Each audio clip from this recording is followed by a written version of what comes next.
1:31 de la tarde. ¿Cuáles son nuestras expectativas? ¿Cuáles son sus expectativas para el mensaje de 28 de julio? Ha sido un año complicado para el Ejecutivo. Un año en el que se ha tenido que enfrentar primero el destape de esta caja de Pandora, que sigue saliendo sorpresas en el caso de mega corrupción de Odebrecht. Pero además, el embate de la naturaleza con el niño costero, la reconstrucción, que recién está empezando. Tenemos a los damnificados todavía viviendo en campamentos temporales, los viaductos, el tema del precio del limón, por ejemplo. El tema del precio del limón no es que no haya producción, el tema es que el río, los canales de regadío están averiados, los acueductos están averiados producto del fenómeno del niño costero. No ha habido el tiempo suficiente para repararlos, no se puede evacuar el agua, no se puede irrigar los campos, tenemos el problema del precio del limón. Digamos que todos estos temas están afectando a nivel doméstico nuestros bolsillos, pero también están afectando el día a día en otros sentidos de los ciudadanos. Así que esta tarde vamos a conversar con el defensor del pueblo, Walter Gutiérrez. Él está con nosotros aquí para plantear cuáles son sus expectativas, qué temas fundamentales desde su punto de vista deberían ser incluidos en el mensaje a la nación del presidente de la República. Doctor Gutiérrez, ¿cómo está? Buenas tardes. Buenas tardes. ¿Qué sensación tiene después de este primer año de gobierno? Bueno, expectativas, pero también preocupación. Sí. Preocupación porque, como tú lo acabas de señalar, uno de los flagelos que está asolando el país es el tema de la corrupción. Y es importante que la corrupción sea liderada desde la Presidencia de la República. Por eso consideramos que en el mensaje presidencial debe haber un capítulo especial para informar qué se ha hecho puntualmente con datos en el combate contra la corrupción. ¿Siente que en este primer año el presidente de la República ha mostrado liderazgo en ese sentido? ¿Ha sentido su presencia frontal en este tema? Yo lo que le puedo decir es que tenemos en la Defensoría una enorme preocupación. Una enorme preocupación porque estando a 7 meses del año 2017 no tenemos aprobado un plan anticorrupción. Y eso es un pendiente que se le tiene que señalar al Ejecutivo. Tampoco tenemos un sistema anticorrupción, porque ese plan anticorrupción del que estoy hablando solo le resulta vinculante a las dependencias del Ejecutivo, pero no así, por ejemplo, a la Contraloría, no así a la Superintendencia de Banca y Seguros, no así a la propia Defensoría, no obstante que la Defensoría sí está elaborando su plan anticorrupción, independientemente de que no se haya aprobado esto. Entonces, ese sistema anticorrupción tiene que ser aprobado por el Congreso. Entonces, ahí hay una deuda del Congreso, pero también hay una deuda del Ejecutivo. Como país, no veo una decisión política de lucha contra la corrupción.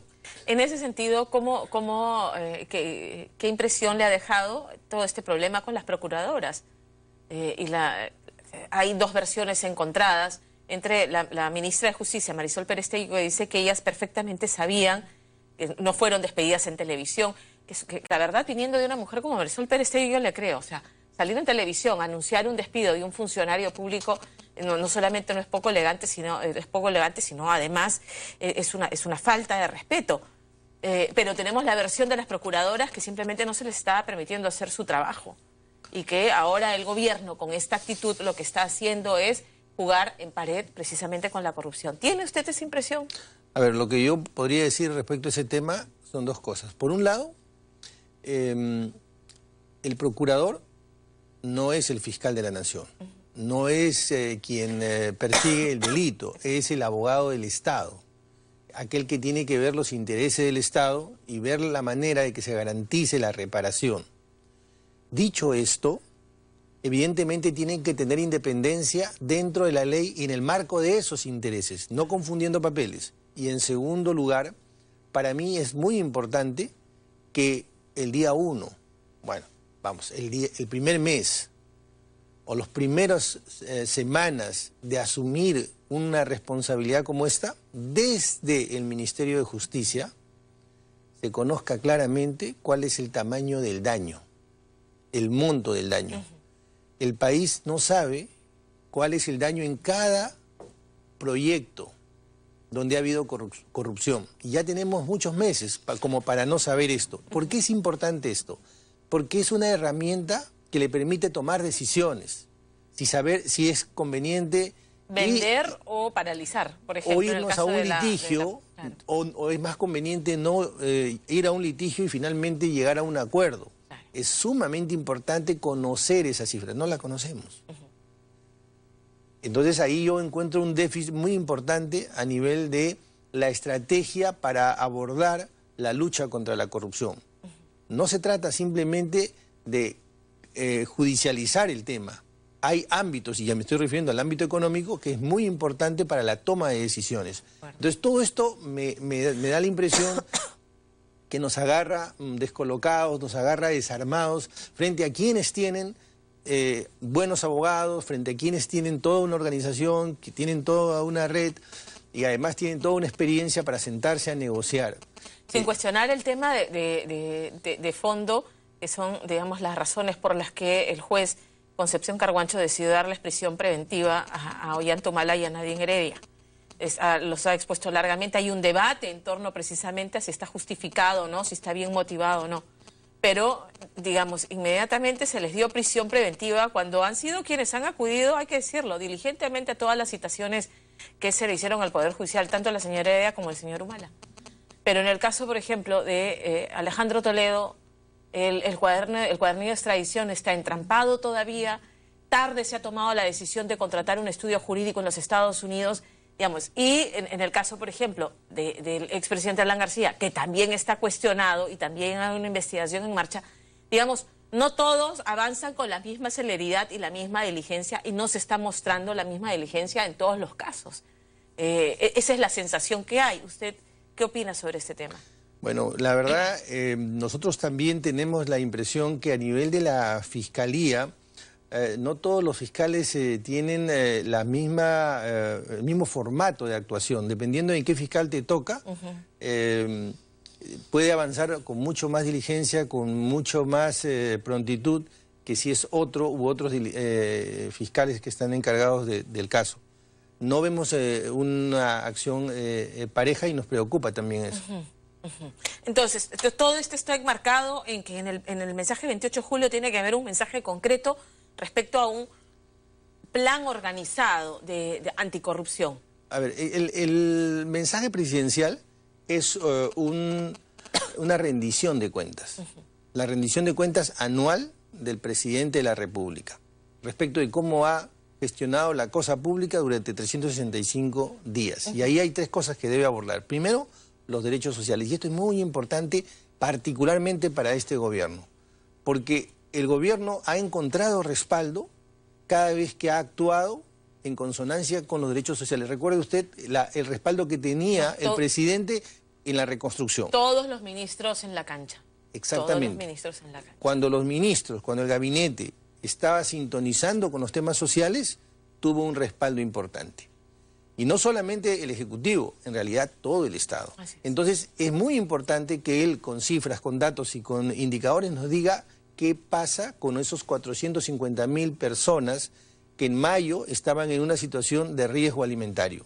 ¿Qué se está haciendo concretamente en la salud? ¿Qué se está haciendo concretamente en la educación? Mire la huelga, tenemos 40 y tantos días de huelga. Entonces, no, alumnos, eso en el tema médico, pero también tenemos los maestros y tenemos alumnos que pueden perder el año en Cusco y también en Jaén, en Jauja, o sea que la situación está complicada. Yo me acuerdo de la entrevista que tuvimos hace unos meses acá, que usted decía, antes que ladrillo y cemento y fierro, mirar los derechos fundamentales de las personas después del desastre. Muy bien, el problema es que ese capital que se ganó se ha dilapidado. El capital que se ganó de legitimidad se dilapidó. Por eso es que creo que hay que retomar esa línea de trabajo. El segundo tema es que el presidente tiene que informar sobre qué va a hacer para que la economía vuelva a crecer a ritmos a los que estaba creciendo en años anteriores. Porque si la economía no marcha, no hay derechos, solamente serán declarativos. Y en tercer y último lugar, cómo se está reconstruyendo el país. No solamente la infraestructura, sino los derechos de las personas. Y algo que se me queda en el tintero, el tema anticorrupción. Yo diría que ese es el espectro de temas que él tiene que abordar. con puntualidad, con indicadores, de modo que el próximo año, a partir de esos indicadores, podamos saber si avanzó o no avanzó. En el tema de los damnificados, una vez que pasó, digamos, la emergencia, que estábamos en el pico de la emergencia y teníamos a todos los ministros en la cancha, luego cada quien se replegó a su oficina y claro, la atención noticiosa se va cambiando día a día. Dejamos de estar ahí. ¿Cuáles son los informes de la Defensoría en la zona donde están los damnificados respecto a su situación? Yo personalmente sé que la situación es, y lo sé por fuentes de UNICEF, que la situación es verdaderamente dramática. Es muy preocupante el tema de alimentación. Aquí mismo me parece que llegamos a decir que la distribución de los alimentos se hacía básicamente por aquello que se donaba o aquello que se compraba y no aquello que se necesitaba. Claro. Entonces ahí nomás usted está viendo en ese curso de distribución de alimentos que no se está sintonizando con las necesidades que tiene determinada locación o determinado grupo, en determinada, no es lo mismo lo que ha sucedido, digamos, en el friaje que aquello que ha sucedido con ocasión del fenómeno del Niño en el norte. Claro. Entonces, por eso era tan importante que se apruebe una ley de reconstrucción con enfoque de derechos. Por eso era tan importante que el Congreso discutiera este tema. Nosotros lo pusimos en la mesa, dijimos, está muy bien que se haya aprobado la ley de reconstrucción con cambios, pero que se apruebe una ley de reconstrucción con enfoque de derechos, porque esta no va a ser la primera, el primer desastre que haya. El Perú es un país, uno de los países más vulnerables por los fenómenos climáticos y por eso necesitamos que cada vez que haya reconstrucción se piense primero en las personas. Entonces la Defensoría, en tema de salud, en tema de educación, en tema de alimentación, está muy preocupada porque no vemos que se haya logrado coberturar estas necesidades. Bien, y en el tema anticorrupción, claro, en el planteamiento de planes para el año por venir, un plan anticorrupción concreto. ¿Se ha recogido la preocupación de la Defensoría? ¿Ha podido reunirse con algún miembro del gabinete para plantear estas propuestas y esta preocupación? En realidad, en términos normativos, esto debe aprobarse en la CAN. Ya. Y debe elaborarse en la CAN y debe aprobarse a través de la presidencia del Consejo de Ministros. Ahorita hay un entrampamiento que lleva meses, pero usted y yo y la ciudadanía sabe que la corrupción, tanto de afuera como de adentro, sigue funcionando. Claro. Si hay algo eficiente en este momento en el país, eso es la corrupción. Entonces, y tenemos un plan que no termina de aprobarse. Duberlí Rodríguez, el presidente del Poder Judicial, acaba de asumir. Entonces yo ya he conversado con él y él estoy seguro que rápidamente va a convocar, me parece que la próxima semana o la subsiguiente hay una convocatoria y hay que aprovechar para aprobar rápidamente ahí el plan. Y decirle al Congreso, aprovechar este espacio para decirle al presidente del Congreso, saludarlo y decirle que ese es un tema importante, que se apruebe el Sistema Nacional Anticorrupción.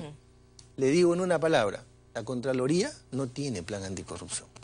La Superintendencia de Banca no tiene plan anticorrupción. Solamente son organismos que deberían estar articulados. Que deberían liderar el maestro, tema. Claro, que deberían liderar todo este tema. Por eso es fundamental que todos cumplamos nuestro papel. El Congreso también tiene el suyo. Muchísimas gracias, doctor Gutiérrez, por estar con nosotros esta tarde. Gracias. 1:44.